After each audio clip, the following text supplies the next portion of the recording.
My author study was on the author Patricia Polacco.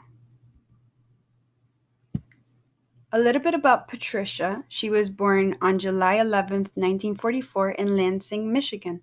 She had a learning disability that was dyslexia, and it kept her from learning how to read until she was 14. She did not start writing children's books until she was 41 years old. And to this day, she has written and illustrated over 115 books for children. Another fact about her is that she only travels by train or car. She does not use the airline.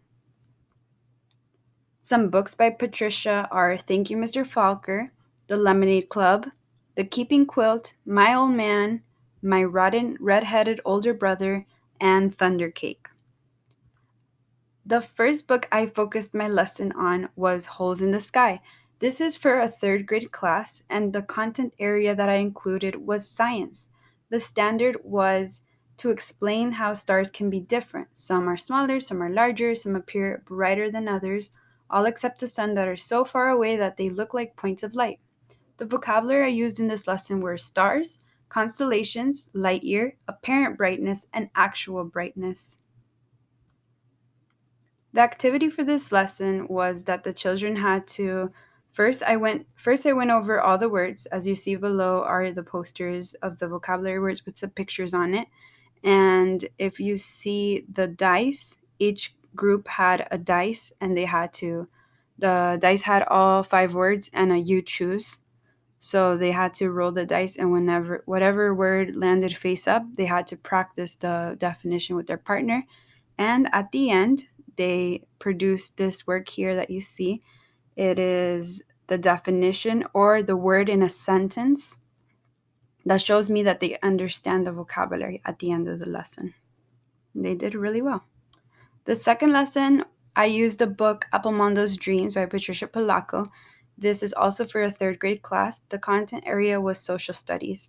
The standard was identify group and individual actions of citizens that demonstrate civility, cooperation, volunteerism, and other civic values. The vocabulary for this lesson was civility, cooperation, responsive, comradeship, and approbation.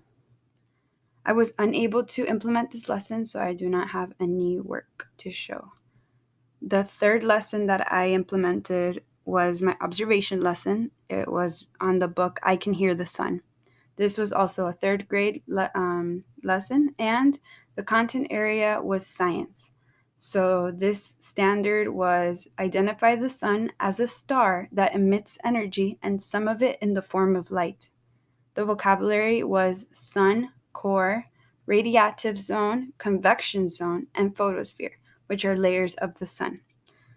So after I read the book, I focused on these 5 vocabulary words. I defined the sun, and I showed the student a model, as you see, and the little flags pinpoint the layers of the sun. So then at the end, you see the students' work on the bottom right corner. They had to put together the sun and define the sun. And they had to show me that they understood what the layers meant. I also had them do a KWL chart. And here are my citations. Thank you for watching.